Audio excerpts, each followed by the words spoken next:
הנומרולוג מספר 1 בארץ, שוקי גבאי.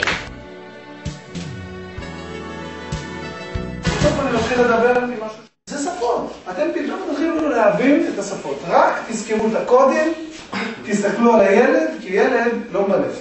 אז לוקחים שם פרטי, שם משפחה, שזה בעצם השאיפה. תאריך לידה לועזי, גם שם יש פוטנציאל.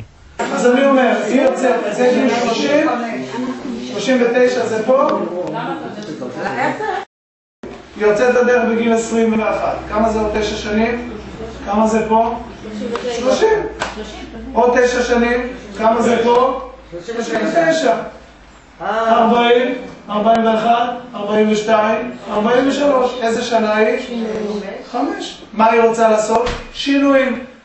הנומרולוג מספר 1 בארץ, שוקי גבאי. מרתק, נהיה מעניין מרגע לרגע. אנחנו פשוט חייבים לצאת לפרסומות, אנחנו נצא, ניפרד ממך, נגיד לך תודה רבה. תודה רבה, שוקי גבאי. תודה רבה לשוקי גבאי. חבר'ה, כדאי לכם להקשיב לשוקי. שאלות האחרונות, ההתייחסות לצורך התכונתי שלנו? לא, מההתחלה. כל לידה מאפיין תכונות חיצוניות.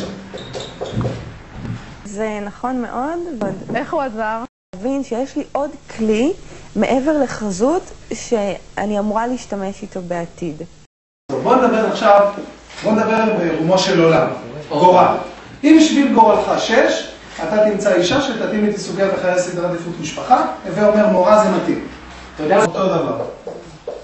כמו שאת מרגישה בפנים, ככה בפנים. ככה גם החברה מכירה אותך. לא בטוחים האם זה הזמן הנכון לעבור דירה? רוצים לעשות שינוי בקריירה? איזה עסק הוא יפתח? עסק משפחתי.